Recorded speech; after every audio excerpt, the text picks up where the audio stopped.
Okay, there is an interesting blog on Substack. It's called The Bismarck Cables, and they publish interesting analytical information. So let's look at the article about the recent phone call between Trump and Putin. So it is called Trump-Putin phone call, early results and risk from endless strategic concession. Trump-Putin call on Ukraine ceasefire. The long-awaited, long-announced conversation, a phone call between Trump and Putin on a potential ceasefire in Ukraine, has now concluded. Before diving into the preliminary results, it is important to acknowledge the clear asymmetry of interest and desire of having this phone call to begin with.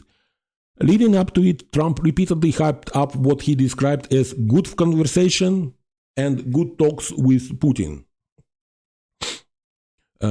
Russian perspective, Putin's calculated aloofness. Interestingly, there were little visible enthusiasm from the Russian side regarding this conversation. Putin maintained a hard-to-get posture, making it appear as though he was doing Trump a favor by taking the call. However, in reality, Putin holds a weaker hand, especially if US allies fully commit to supporting Ukraine. I mean, it is really, really easy to play if if your so-called opponent Trump is giving you the cards, the Trump cards. Okay, it is really, really easy to negotiate when the other side is just very eager to please you and to without any explainable reason to do so, except for some materialistic gains for Trump and his family, because the United States is gaining nothing. So the question is, what personally Trump and his family is gaining from this reestablishment of relations with Russia? So that's very clear, blatant, and because there is no sophistication in Trump and his family. They are just a bunch of greedy grifters, and they decided to rob United States while they can do that and profit from everything that they can imagine. Okay. This dismissive attitude was evident even on the day of the call. Putin, while speaking at a conference, was informed that he might be late for the scheduled conversation with Trump. He casually waved away his hand, indicated that punctuality for this call was not a priority for him. And it was in very dismissive, in very mocking manner it was done. You need to understand Russian and to understand nuances, that to see that it was very, I mean, I'm not actually waiting for the call from this lackey of mine, Trump. Just somebody is going to call me. I have better things to do. Let him wait. And he indeed made Trump wait for 1 hour to show who is dominant dog in this conversation. Okay. This cool, detached demeanor starkly contrasts with Trump's visible eagerness to engage. Misinformation and false narratives leading up to the conversation. There were early indications that Trump was preparing to frame any potential Russian concessions as victories he had personally secured.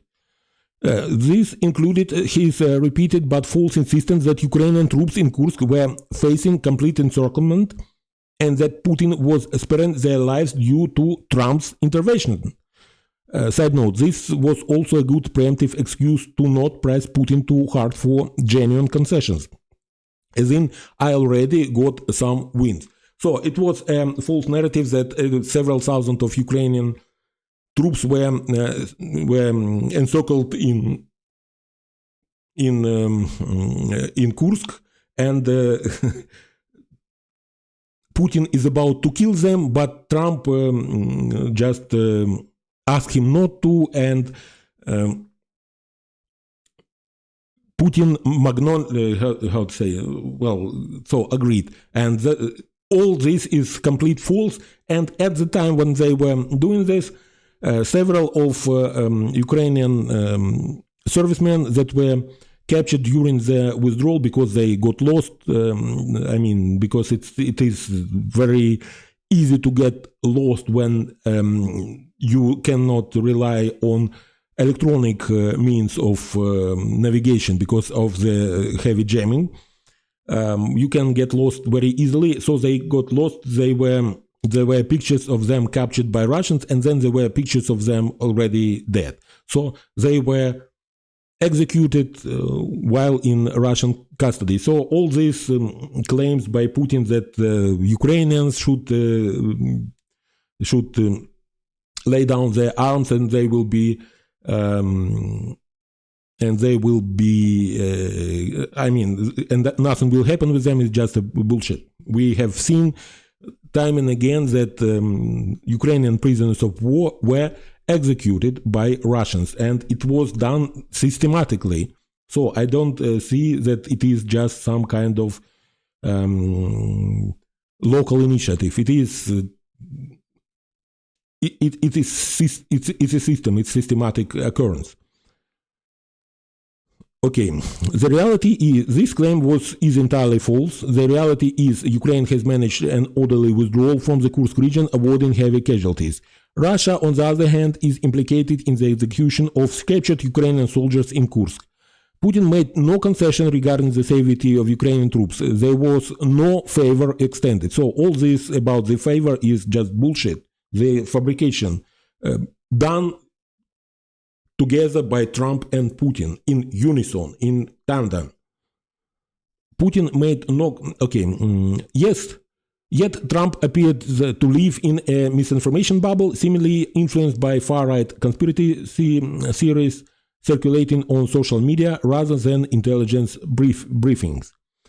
This approach to information consumption is reminiscent of Elon Musk's own media diet, which often promotes similar disinformation.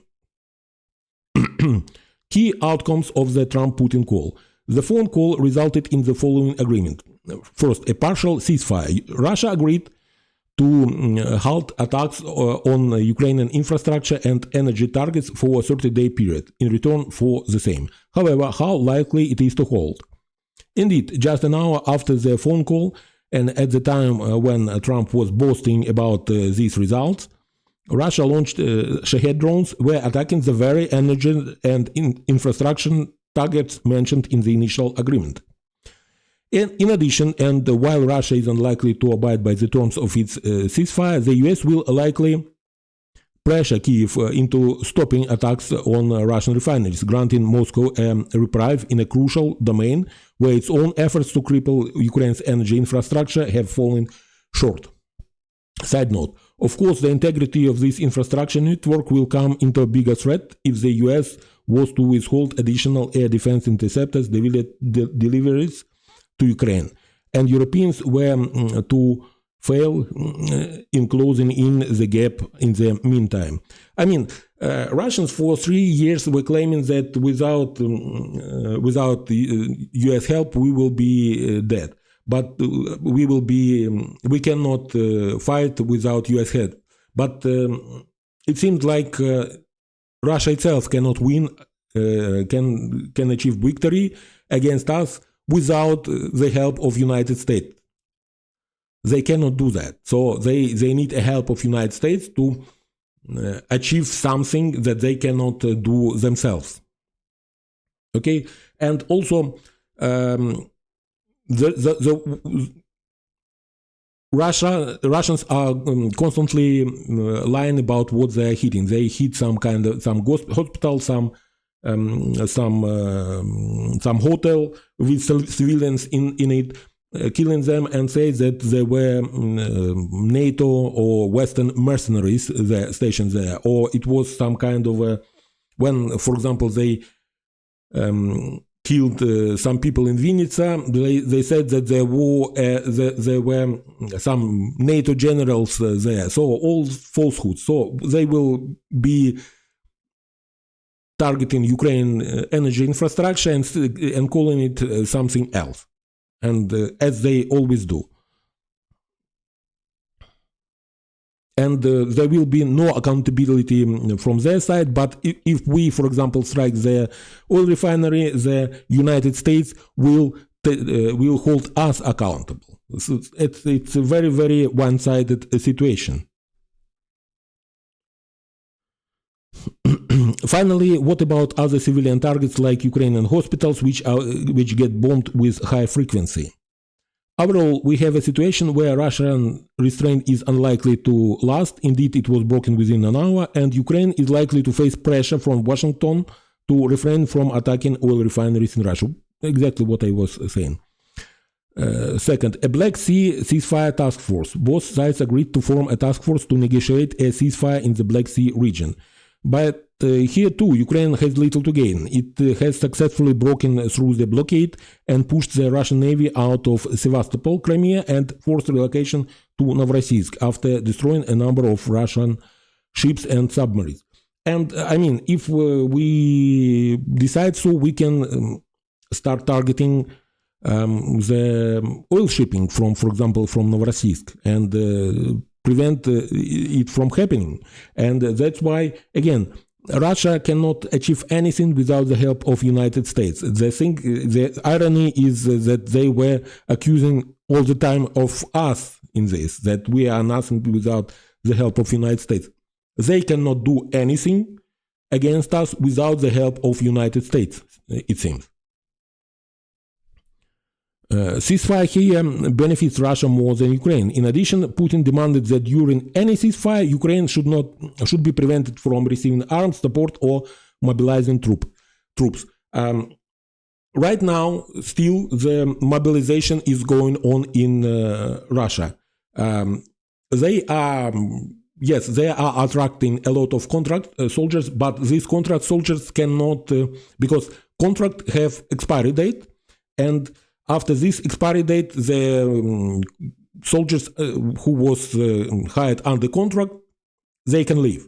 But because there is still mobilization is going on, there is still this order for mobilization signed by Putin is valid, is not finished. They cannot leave after the end of this contract. And those people who were mobilized in 2022, more than 2 years ago, they are still in the trenches.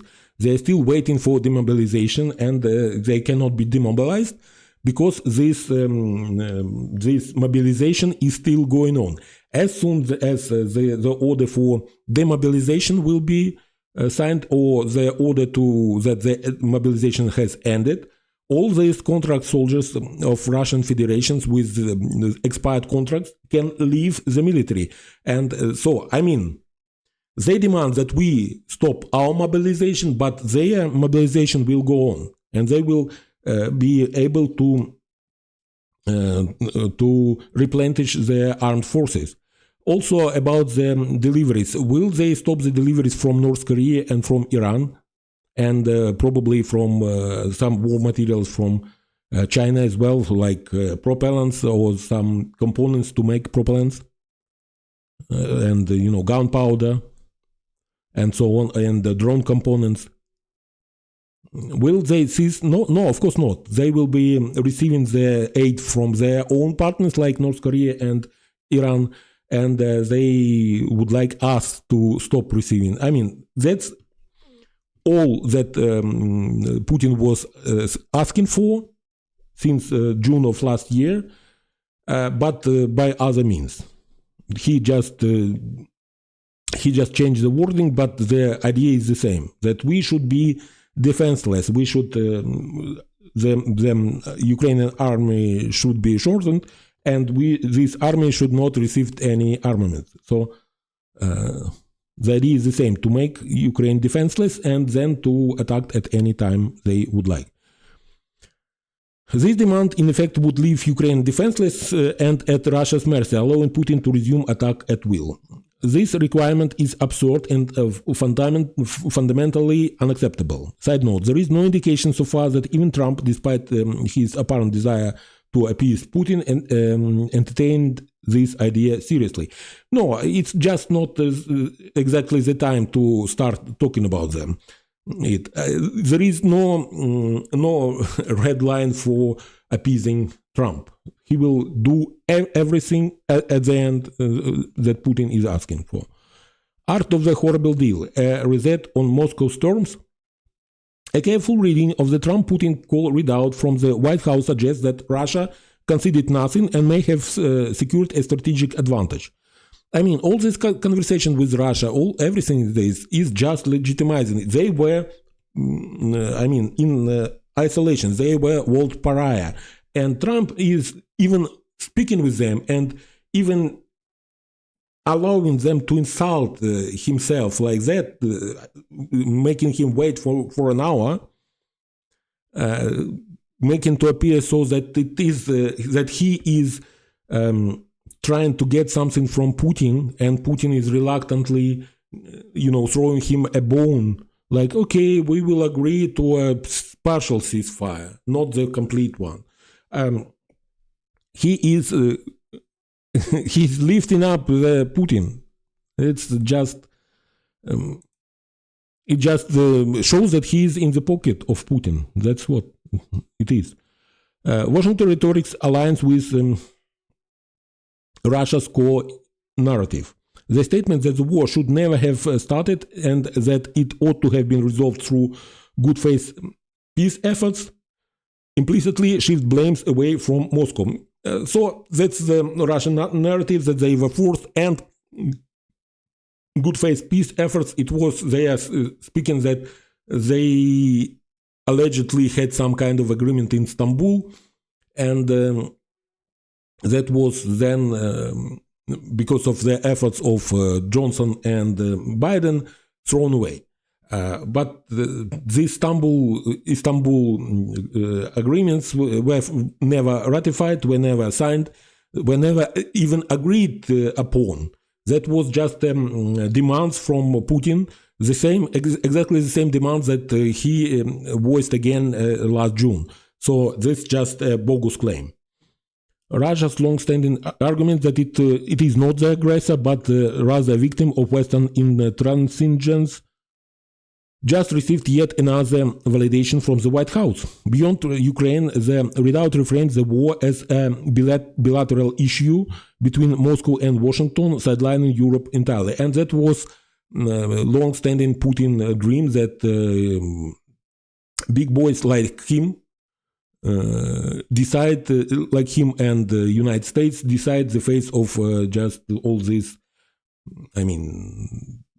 insignificant countries like Poland, Ukraine, England, United Kingdom, France, and so on. They are just not really world-class players. This echoes Cold War era great power sphere of influence, where decisions about Eastern Europe were brokered between the US and Soviet Union. Even more telling, the discussion expanded beyond Ukraine to include Middle East issues, suggesting that Russia sees itself as returning to peer-to-peer dynamics with the US, much like during the Cold War. You see that the first peace deal, ceasefire, that was negotiated by Trump and Witkoff, the same people who are trying to negotiate it right now with Ukraine, spectacularly disintegrated, because Israel just resumed operation in Gaza. And it was after it was obvious that United States were negotiating with Hamas directly through Russian intermediaries, you see, to secure the release only of American hostages, without thinking about about the rest of the hostage. So these direct negotiations behind the back of Israel, and Israel is a much more traditional ally of United States and Republicans than Ukraine. It shows that Ukraine should not take part in any of this. Okay? The peer-to-peer status is, of course, what Putin wants. Putin, for his part, made no new offers and reaffirmed maximalist demands: a full cessation of Western military aid and intelligence sharing with Kyiv, no Ukrainian mobilization, no armament, and no foreign-backed military presence. Assertions that the Kyiv regime is incapable of negotiating, a veiled reference to regime change aspirations. Put simply, Russia has not softened its position. Putin continued to insist that any agreement must resolve the initial causes of the crisis and respect Russia's security interest, a phrase that in practice means dismantling Ukrainian independence and undoing the post-Cold War security order in Europe. Perhaps most revealing is that the White House appears even more eager for a reset than Moscow. The closing paragraph of the US statement emphasized enormous economic deals and geopolitical stability from improved US-Russia relations, contradicting basic macroeconomic logic. This suggests that Washington may be prepared to grant major concession in the name of securing a new deterrent. The calls focus on mutual beneficial cooperation in economics and energy suggests that Moscow sees this moment not as a crisis to resolve, but as an opportunity to reshape the geopolitical balance on its terms. Strategic implications for Europe and Ukraine. Regardless of Trump's stance, Europe must continue to arm Ukraine and reinforce its defenses. As EU Commission President Ursula von der Leyen emphasized, Ukraine must be turned into a steel porcupine to deter further Russian aggression. Encouragingly, Germany's newly approved $1 trillion budget allocates hundreds of billions for defense, positioning Germany as a key player in military support for Ukraine. Side note: notably, Rheinmetall, Germany's leading defense manufacturer, is even exploring the conversion of Volkswagen assembly lines into tank and armored vehicles production facility, a signal of the growing militarization of Europe industry in response to Russian aggression. The Trump-Putin call underscores a fundamental realignment in global politics, one that US allies must swiftly respond to. While Trump appears eager to cultivate personal rapport with adversarial leaders, strategic realities demand that Europe and the Indo-Pacific brace for the potential consequences of the American foreign policy driven by personal relationship rather than enduring alliances. Ultimately, the burden of preserving the liberal rule-based international order may now rest more heavily on America's allies than ever before. And in the short term, Europe must do all that is possible to guarantee Ukraine's ability to withstand pressure from both the United States and Russia. Okay, thank you for watching. Have a nice day, and till next time. Slava Ukraini!